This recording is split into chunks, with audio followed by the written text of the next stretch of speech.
Okay, good morning, everybody. Welcome to ARC204, Architecting Microsoft Workloads on AWS. My name is Mike Pfeiffer. I'm a solutions architect at Amazon. And today we're obviously going to cover a lot of the key, most interesting Windows workloads that you might be looking to run in the AWS cloud.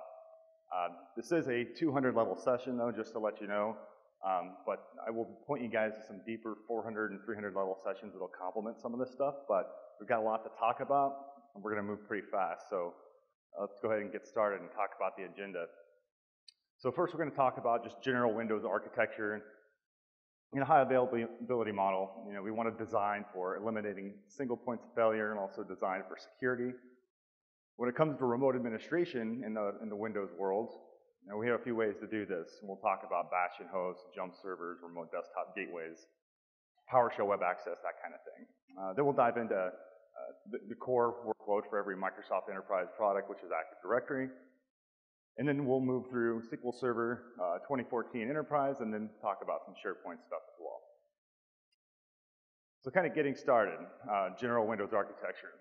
These high availability architectures are things you've seen all week, but the idea is typically, we want to install our critical workloads in a minimum of 2 availability zones to provide HA, right? So when you're talking about Active Directory, that means, hey, we'd like to see domain controllers in at least 2 availability zones in your architecture, right? Placing application servers in private subnets to kind of shield them from the internet, just like you would in a typical on-premises type of scenario, right? So Amazon VPC, we'll talk about a little bit, and you've probably heard a lot about this week, gives you the ability to really mimic the networking environment we have today on premises. So you can build out public subnets that would act like a DMZ type of situation for you. Place those critical workloads that you want to not be directly accessible from the internet in private subnets. Finally, we'll talk about using those public subnets for bastion hosts, reverse proxies, and any other internet-facing type of workload that you'll have out there. So general architecture considerations. At this point, I'm pretty sure everybody's heard a lot about VPC this week. But VPC gives you the ability to build out your network environment just like you would in an on-premises scenario. You get to pick the network address ranges that you want.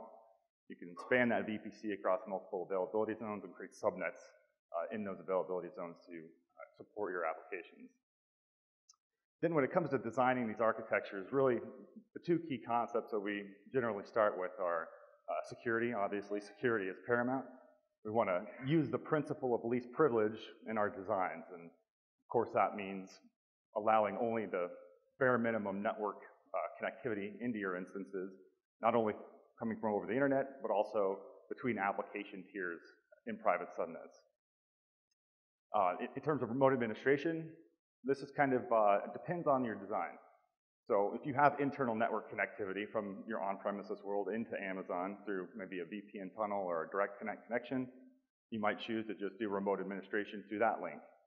But there's also the other scenario where you might want to do remote administration straight over the internet. And that's where the bastion hosts, remote desktop gateways, and things like that come into play. But the security groups are the instance level firewall piece where we control that traffic flow in EC2. And the network ACLs also give the ability to control that traffic flow at the VPC level as well, okay?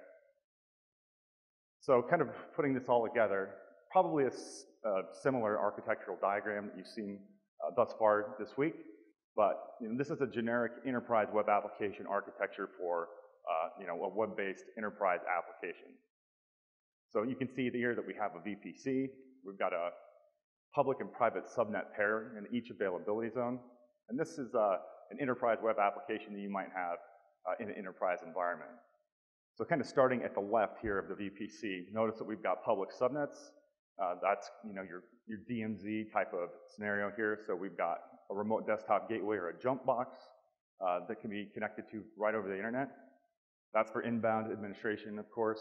The NAT instances are in that subnet as well for outbound internet access for those servers in private subnets. So when you need to be able to pull down Windows updates, or as you're bootstrapping instances that need to be able to speak to the internet and some of the service endpoints, like downloading files from S3 and things like that, or even talking to CloudFormation to finish off that bootstrapping process. So that's essentially the kind of design architecture that we're going to look at for an enterprise workload. And we'll see other graphics of this will go a little bit deeper. So security groups, everybody heard of security groups at this point, right? I'm assuming. So probably not a whole lot of new stuff here, but zooming in a little bit at that architecture, of course, security groups are the way for you to control the flow of network connectivity through your environment. So this is just a generic kind of web server application. We're just looking at this in one availability zone, but the idea is that we have a security group for that web server that permits TCP port 80 from folks coming in over the internet to use the web application. That security group is then also a target for an ingress security group role on the SQL Server. So that gives the ability to tightly control that network flow. And the nice thing about it is, if you haven't seen it yet, those ingress rules can be sourced not only on network IP ranges or specific IPs, but also on named security groups. So you could actually take the security group ID for that web server security group and use that as the source for that ingress rule on the back-end SQL Server that we're connecting to here. So remote administration coming over the internet. Like I said, if you're doing things internally through VPN or Direct Connect, you may not choose to implement this, but if you want to be able to hit this stuff straight over the internet, Microsoft has a great workload called the Remote Desktop Gateway.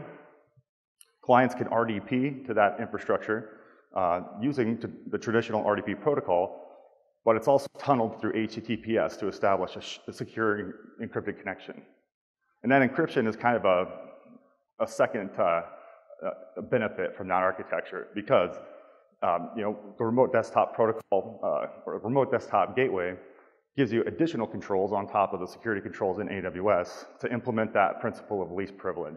So you can define who can RDP to that gateway, and also through that gateway, where can they actually connect to. And another nice thing is command line administration.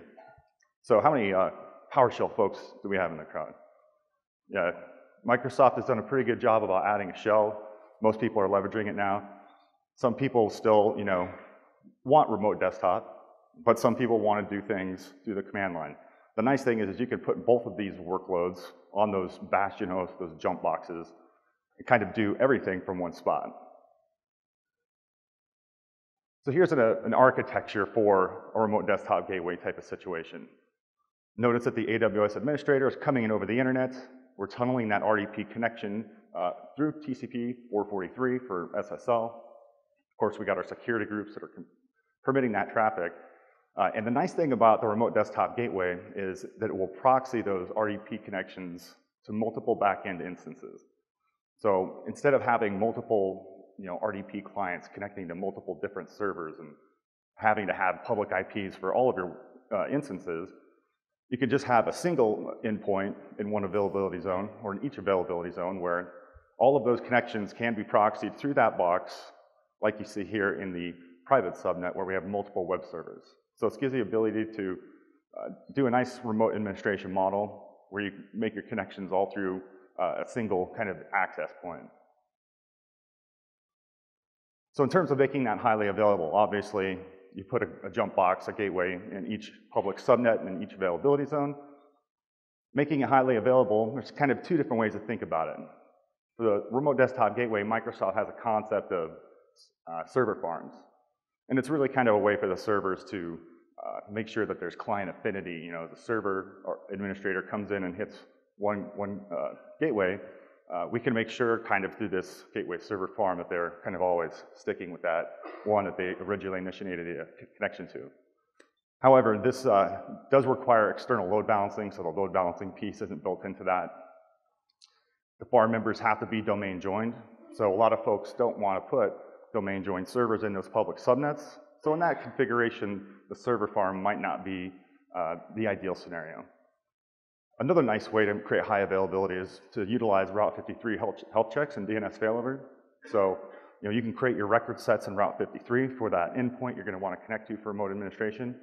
You could use an active-active failover record set, which is associated with health checks where we kind of ping that TCP port and make sure that the service is running. And if it's not, then Route 53 will resolve the IP for the other one that's online, right? The active-active failover configuration kind of gives you that round-robin type of connectivity, or active-passive where we're always going through one and then failing over if we need to. So let's take a quick demo and see what this actually looks like here. So obviously I'm just connected to the internet. I have no VPN or VPC connectivity coming straight in over the internet. And the idea with using the gateway here is, you can use the traditional remote desktop client. Coming up here, right, I'm trying to connect to a computer called DC1, so one of my domain controllers. Obviously that server name is not resolvable from where I'm at because I'm just out on the internet. But it is resolvable at the gateway, right? So the way you configure this in a gateway kind of configuration is you go into Show Options under Advanced, go to the Settings, and then you specify the server name for your remote desktop endpoint, right? We'll then proxy those remote desktop connections through that endpoint. And of course that requires some certificates set up. We actually have some white papers and some quick starts out there that will show you how to set all this up. But the idea is here is I just connect to that box. Notice at the top of that screen, it's asking to enter credentials. So there's basically two pieces for authentication. You first need to authenticate to the gateway itself. And then secondly, authenticate to the backend instance that you want to talk to. So when all of those servers are domain joined, it's really easy because it's just one Active Directory login for that model. If you're running in a workgroup mode situation for those gateway servers in the DMZ public subnets, then of course there would be two authentication prompts in this model. But since everything I have here is all domain joined, I can simply type in my password, hit enter.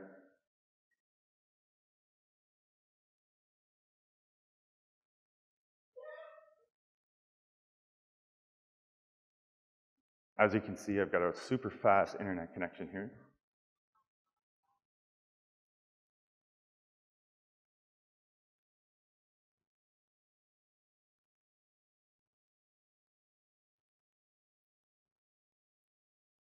Ran this about 100 times earlier this morning, worked fine every single time. Let's try it one more time. Let me double check the gateway. Yeah, that's right. So one more time.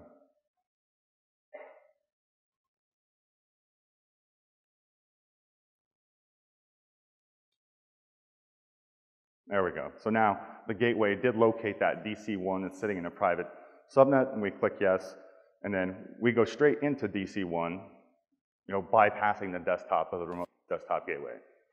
So instead of going to the gateway and opening up another client and hopping over to servers, you can just go straight through it, right? Obviously that's working, but in this configuration, it's nice to use a remote desktop connection manager. Microsoft has a free one called RDC-Man. You can go in and build out your architecture just like it would look like in your existing VPC and availability zones. And notice here that I've got all of my servers in my environment that I can connect to.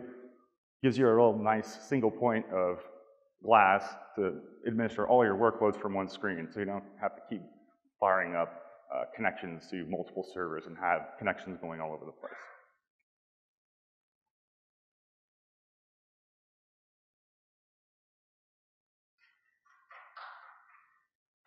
Thank you, sir. All right.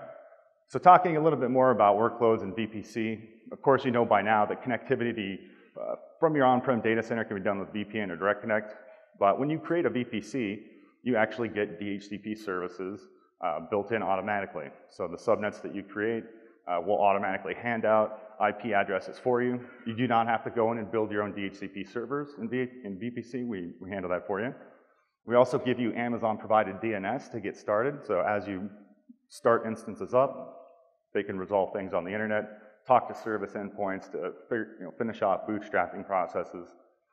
But from there, once you're doing Active Directory in your VPC, that Amazon-provided DNS is not in any way talking to your Active Directory DNS, right? So what you can do is attach a DHCP option set to your VPC, and then make sure that your instances are being handed the appropriate DNS service for your Active Directory DNS, right?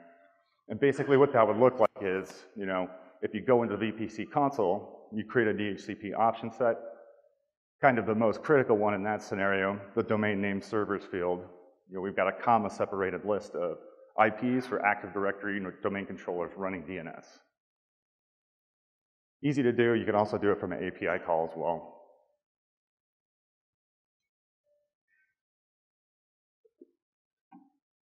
Going a little bit further, So of course, your own DNS servers can forward queries to Amazon-provided DNS for those situations where you need to be able to resolve internal names inside the Amazon environment. So a perfect use case for this would be you created an elastic load balancer that was internally facing. You were going to have a DNS name that you connect to manage that guy. We do not want you to figure out the IP addresses for the ELB and create A records for that. Instead, the best practice is to use that DNS name for the ELB and then have a CNAME record for whatever it is that you want to use to point to that, all right? And basically, forwarding your DNS queries from the Active Directory domain controller to the Amazon-provided DNS is a way for you to do this. Do want to note that DNS resolution for that Amazon-provided DNS is on by default when you create the VPC, all right? So you'll just get that right after you build it. All right, AWS Directory Service. This is another thing that we've added in the weeks coming into reInvent. Anybody get to catch the session on this directory service piece at all? Okay. So this is a new thing, though. It's basically two components. So we've got simple AD, which is the ability for you to build your own directory service that's based on a Samba-compatible directory service. So you can have users and groups out there. You could domain join EC2 instances into that directory.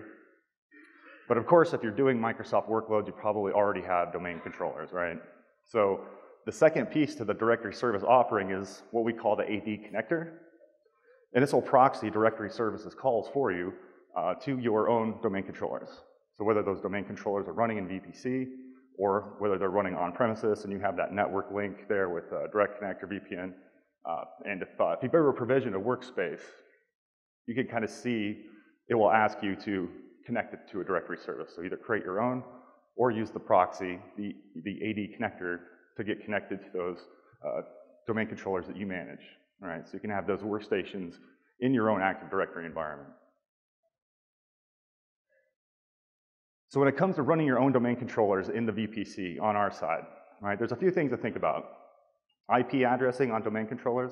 If you've ever promoted a server to a domain controller, you get through the wizard. If you haven't statically set an IP in the OS, it'll give you a nice big warning saying, hey, you should probably set a static IP, right? And sometimes it's just, well, I know what I'm doing with DNS. I don't really need to worry about that. But the thing is there is some wacky stuff that will happen within Windows if you do not set the IP address statically. So when you create an EC2 instance, it's going to be a domain controller. You can use the private IP addresses field to basically say, hey, I want this server to always get this IP address, and that'll effectively make a reservation in that Amazon-provided DHCP. So that instance or instances that are running Active Directory will always get those IPs, and then once you have that figured out, then you can go into Windows and statically assign that address. For DNS, of course, Active Directory obviously requires that. We recommend that you run DNS, Active Directory DNS, on every single domain controller that you deploy, along with global catalog servers. So that gives you the ability to kind of have pretty much all the directory services stuff you're going to need in each availability zone, if in the unlikely event that you do lose an availability zone. Workloads running in the other one can still talk to AD, can still talk to global catalog services and things like that. Anybody heard of read-only domain controllers versus writable domain controllers? Okay, so the read-only domain controller role, its intended use originally was for branch office type of locations where you put a box out there, there's no physical security, and we don't store passwords, of course, on a read-only domain controller. So when you're thinking about doing AD in your VPC, sometimes it's kind of nice to think, oh well, we don't have to expose that writable data. We can use a read-only domain controller, right? But there's some caveats with that because there's some compatibility issues with other enterprise workloads in the Microsoft space. Perfect example is Exchange Server.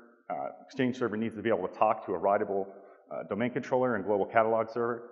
So if you've got Exchange fully deployed and Active Directory fully deployed in Amazon, it gives you the ability to make sure the application functions properly, because otherwise that read-only domain controller has to forward authentication requests somewhere to another writable domain controller. So if you really don't want to put writable domain controllers into your own VPC environment, you're probably better off using the AD connector out of the AD directory service piece, okay? So when it comes to actually designing Active Directory site architecture, sites and subnet configuration are always key. A lot of folks will just say, okay, my Amazon environment is going to be a single Active Directory site. But there are use cases where it's a little more interesting to make each availability zone its own Active Directory site. And the reason for this is that other Microsoft workloads are sometimes tightly coupled with Active Directory site architecture. So Exchange Server 2013, perhaps, if you were doing an all-in Exchange Server 2013 implementation, really makes great use out of having multiple availability zones represented as Active Directory sites, because the application itself can create high availability for the applications that it supports. In an Exchange Server in the environment, the idea is kind of like this, where you have a remote server send a message to an edge server role that's basically an SMTP gateway. The message then gets routed to an Exchange server, but notice we've got two Exchange servers, one in each availability zone. And if you have high availability for Exchange, or what we call a DAG, when that message comes in, Exchange will like to persist that data by also sending it to another server in another Active Directory site. And that gives you the ability to have transport high availability and resilience in the case where the message may be still being categorized and it's queued and it's not delivered yet. If the first availability zone were to fail, we've already persisted that data in the other availability zone.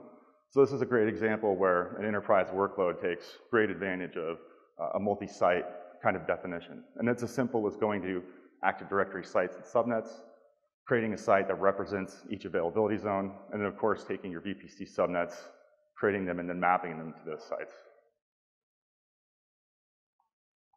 So Active Directory hybrid deployments. Already talked about VPN and Direct Connect to bridge that networking gap. Think about security groups when you start to build this hybrid model. Of course, you're going to have to make sure that the domain controllers can talk to the domain controllers on premises. There's quite a bit of TCP and UDP ports for inter-server communication, as well as communication from domain join instances into those domain controllers. Touched on AD sites and subnets and properly defining those. But when you do have a distributed Active Directory kind of environment, where on premises you may have 5, 10 different physical sites that are represented as AD sites, now you're spinning up this hybrid model. It's really better for most folks and good architecture to make sure that domain join servers and workstations are generally talking to the closest domain controller. So using site links after you define your sites and subnets and site link costs is a way for you to do this. There's also a group policy setting called try next closest site. And so based on the site topology and the site links and the costs, you can ensure that workstations and servers are always talking to the closest domain controller. So let's take a look at what that looks like. So here we have an Active Directory forest spanning AWS in the corporate data center. Very basic configuration, right? On the corporate network, we've got 2 physical locations. Now we've added the domain controller into the Amazon VPC. But if you were to look at this from an Active Directory perspective, and we were just treating this all as one site, right? The DC locator service on workstations and servers will just locate a domain controller in that site, because there's just one, and then suddenly you could have authentication requests going all over the place. There's a VPN connection here in that configuration, but it may make more sense to have the workstation in Seattle talk to the second domain controller in Tacoma in the event of DC1 going down, right? So let's kind of look at that. Let's say I'm on the workstation in Seattle and DC1 goes down, and I've done nothing to set up my Active Directory sites and services. So now at this point, the DC locator kind of says, oh, just let me find another domain controller. It could go to DC3 out in AWS, it could go to DC2, and you're really having control there of how to control that traffic flow. Moving a little bit further there is same architecture, but now we've created Active Directory sites to represent the physical locations on premises, as well as treating an availability zone in a VPC as another Active Directory site. So notice, not only do we have sites for each of those physical locations, but we've associated site link costs. So now if I'm on a server or a workstation in Seattle, DC1 dies, now we're going to look at that site link cost and say, what's the lowest value to get me connected to the closest domain controller? So notice that we have a cost of 50 down to Tacoma. So if DC1 died, I would just talk to that other server that might be a little bit closer and might have a little bit faster connectivity, okay? talking about SQL Server high availability. So it's kind of two different ways you can do this, right? You know that we have the Microsoft SQL Server database engine available in Amazon RDS, so the relational database service. You know, it's fully managed, no administrative intervention required for failovers. This architecture does use SQL mirroring. And of course, so this is a nice place to start when you're thinking about adding support for database workloads in your Microsoft environments. Now, sometimes you want to go deeper, though, with SQL Server. Right? You might already own enterprise licenses for SQL Server, or you just want to be able to fully manage those boxes, because in an RDS scenario, those servers are managed by us completely. You can't RDP into them, you can't manage them, so you may need more control, and that's where doing SQL Server Enterprise might be more interesting, because it's fully managed by you, and you can create a real nice high availability model for SQL Server by leveraging Windows Server failover clustering and always-on availability groups. So let's look at a basic high availability scenario for SQL Server. Of course, you could have multiple nodes in a cluster. This is just a simple 2-node cluster. We've got a primary replica in one availability zone and a secondary in another. And if you look at the IP addressing schemes, right, we've got 3 IPs for each instance in this case. We got the primary IP just for the operating system itself. We've got an IP address for the Windows Server failover clustering piece. And then additional availability group listener IP address that clients can use to talk to SQL Server. Notice that we have an actual fully qualified domain name set for the listener.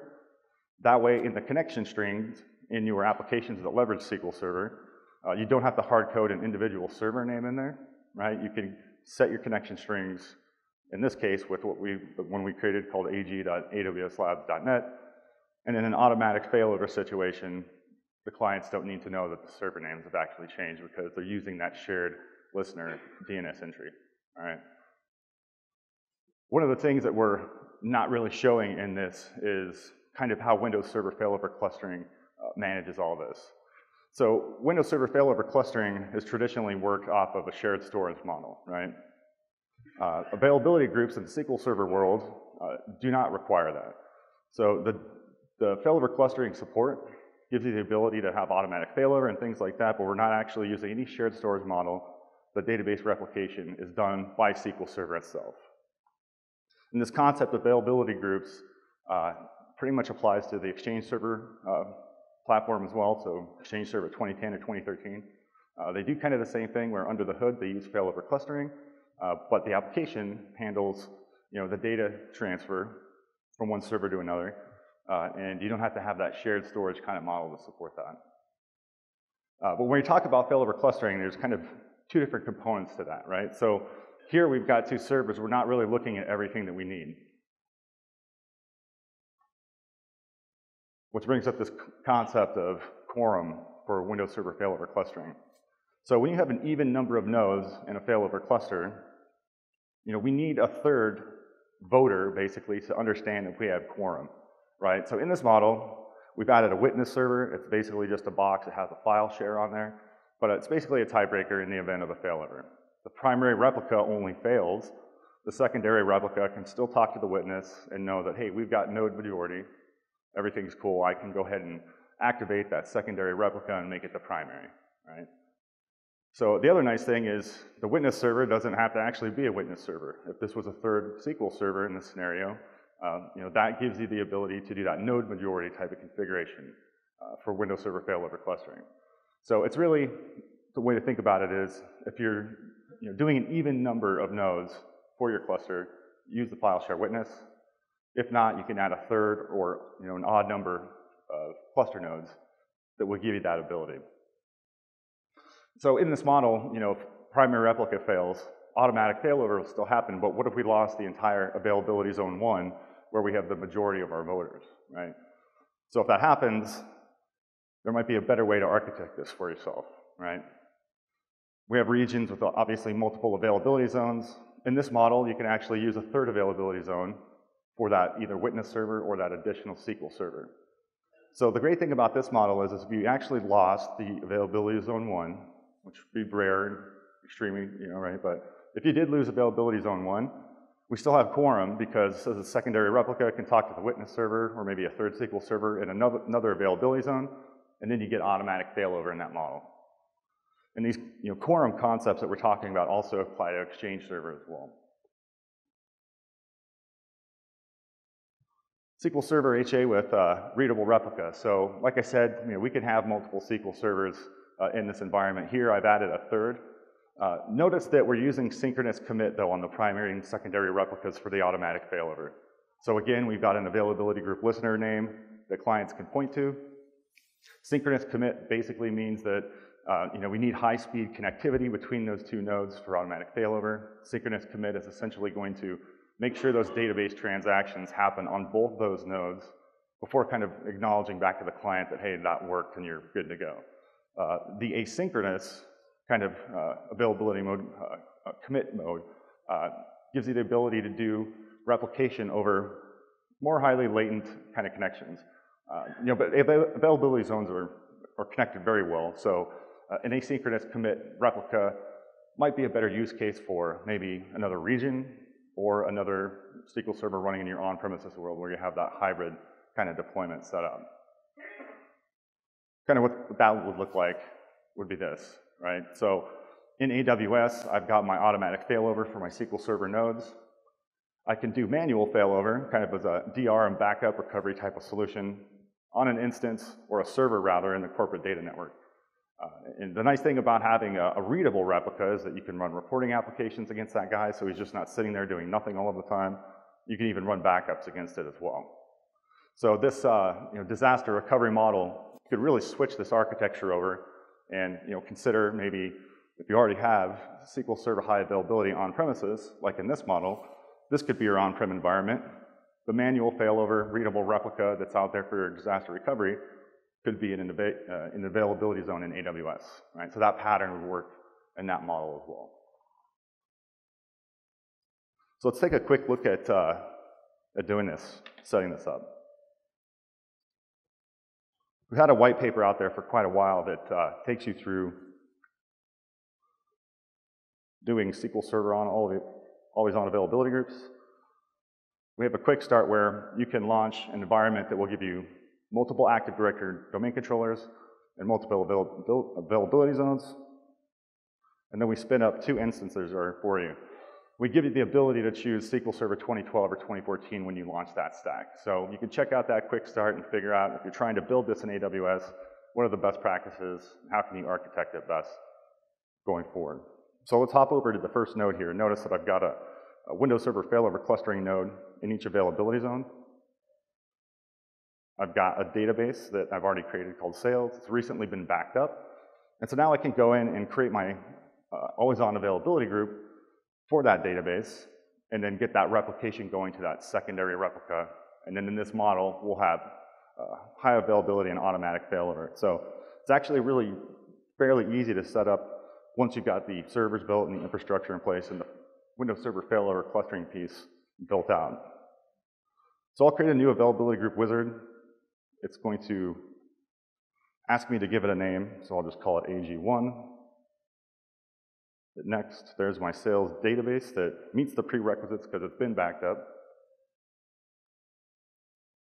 Hitting next here is where I start specifying my instances and what kind of synchronous commit or asynchronous commits type of setup that I want to do. So I've just got 2 nodes in this configuration, so I'm going to want to do automatic failover, and that's synchronous commit. I'm going to add another replica, which is node 2.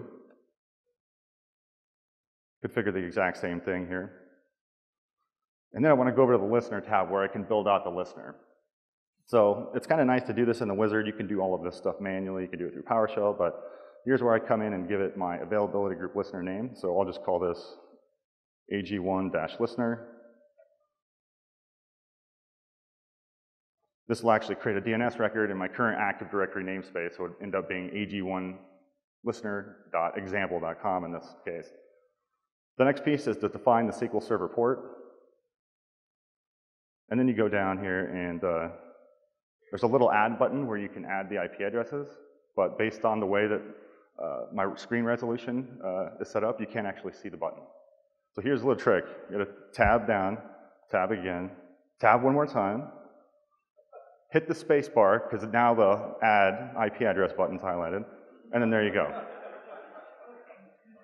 So right now we're looking at the 10.0.3 subnet. That's going to be where my secondary replica is, and one of those IP addresses that I added to that guide for that purpose is going to be .3.102. Hit OK. Now I still need to do the other instance. I think I need to tab one more time, maybe not. Let's hit spacebar. Hey, there we go. All right, now we can do 10.0.2.102. If I could type. And let me just make sure that we got the right ones there. Okay. So let's hit next. At this point, now we can tell SQL Server how we want to replicate that data.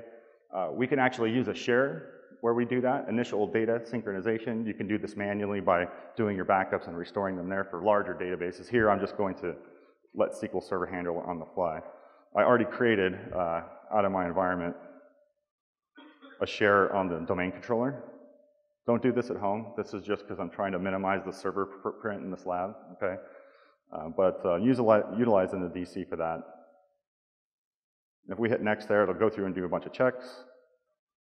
Hit next one more time, hit finish. And if you get lucky, you'll get green checks for everything that goes through. If not, you got to go back and figure out what you did wrong. But you can see as it goes through the list, it's basically creating the listener, creating the availability group, and then it'll do that data synchronization piece for you.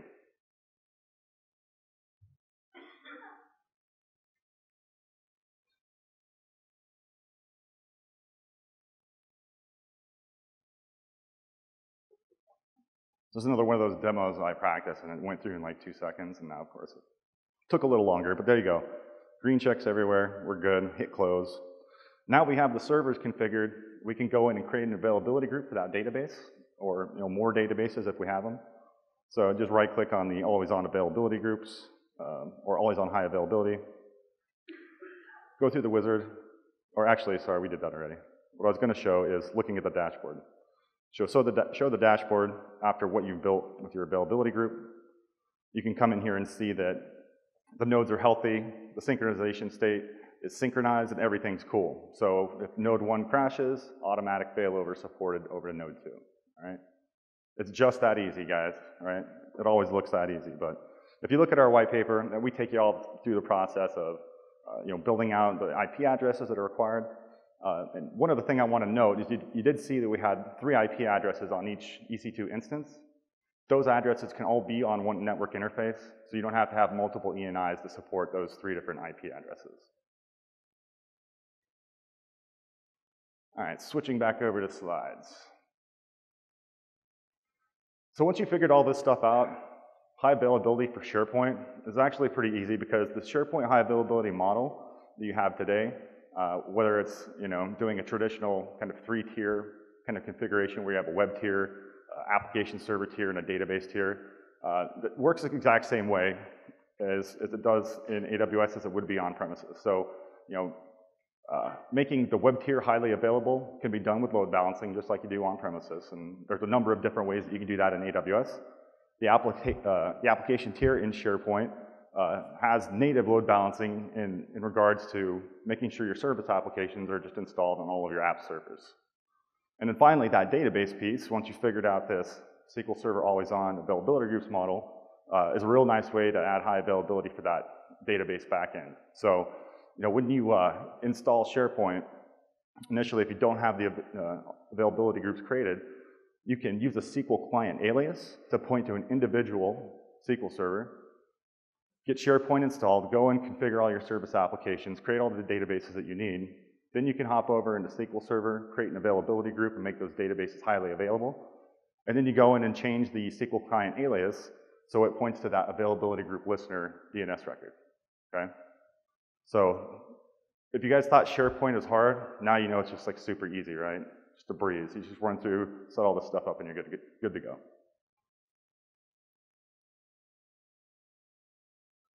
Just to give you a kind of a visual on that, here's internet-facing SharePoint farm.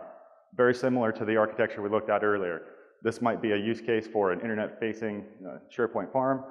Users coming in over the internet, In this case, a load balancer is distributing the HTTP requests across web servers and multiple availability zones. The application tier is managed and highly available through SharePoint. And then that back end, you can see for SQL Server, we've got an availability group there, and of course our domain controllers in each availability zone. One of the other things that we've just added recently, and which is really cool, is Windows support on EC2 for CloudWatch logs. And this gives you the ability to easily monitor instant activity and in real time and create alarms for these events. But essentially what it is if you've ever used the EC2 config service on Windows instances, additional support for CloudWatch. So you can go in there and say, hey, I want to send all of my event logs out to CloudWatch.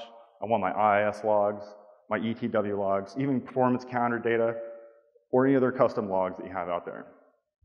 And when it comes to custom logs, that might be nice for when you're doing automatic provisioning and bootstrapping servers. You can send log files for like the EC2 config service up there, the CloudFormation CFN and NIT logs, so you can do some troubleshooting for bootstrapping issues, and you don't have to go connect into those instances to figure out what happened. The logs can just automatically be sent up in a CloudWatch. You got a nice single pane of glass in there to look at the data there. So it's a real nice service. I definitely recommend you check it out. We have a short link down at the bottom, and of course, if you just search for it online, you can see that out there. We've got some good documentation in the EC2 documentation that talks about this. Last thing I want to mention is we do have the Quick Start program, and I actually used all of these Quick Starts to build out this demo environment. So of course, we've got one for Active Directory Domain Services. We've got the one for SQL Server 2014 Always On, which also supports 2012. So these Quick Starts are basically a CloudFormation template and a white paper that kind of shows you, here's some basic architectural guidance. You can go click go launch a CloudFormation template, and it actually bootstraps all of this stuff from scratch. So, in a SQL Server configuration, we download the bits from Microsoft. We do all of the prep, step by step, and install the software for you. So you can go into the template and actually reverse engineer that if you needed to, use it, for your own deployment if you really wanted to, and or just see how we do it. It's just a reference to kind of get you started. You can make it your own, you can configure it, change it, that kind of thing. We've got SharePoint 2013 Enterprise, PowerShell DSC. We have a Quick Start for as well, which is Microsoft's configuration management platform. As you continue to get more into using PowerShell on Windows, plugs in really great for deploying workloads through CloudFormation and on the Windows side. So the CloudFormation JSON template is a declarative type of model. Then when after we provision your AWS resources and the Windows instances come online, then you can have declarative configuration scripts that build very nice, readable code, and you can check it all into source control, the version control, and have a nice picture there. So as you'll see we go forward, we'll probably be leveraging DSC for most of these Windows builds as we go forward. One that's not out there right now is support for Exchange Server 2013. We do have an old white paper for 2010, but we'll be releasing the 2013 Quick Start at the end of next month. One last thing before I go, I do want to mention a few sessions that dig deeper into a lot of the stuff that we talked about. So BAC 404 is a really great session on disaster recovery and high availability. We had some great demos in that session where we are actually doing SQL Server high availability with Always On in a multi-region type of scenario. So a very cool talk to check out and go back and watch the video because obviously that already happened. Biz 303 was completely dedicated to Active Directory, so if you want to go deeper there, that's another one to check out. And then finally we had SOV 209, which was purely dedicated to that new AWS Directory Service offering. But with that, that's my time. I really appreciate you guys coming and listening. Thank you.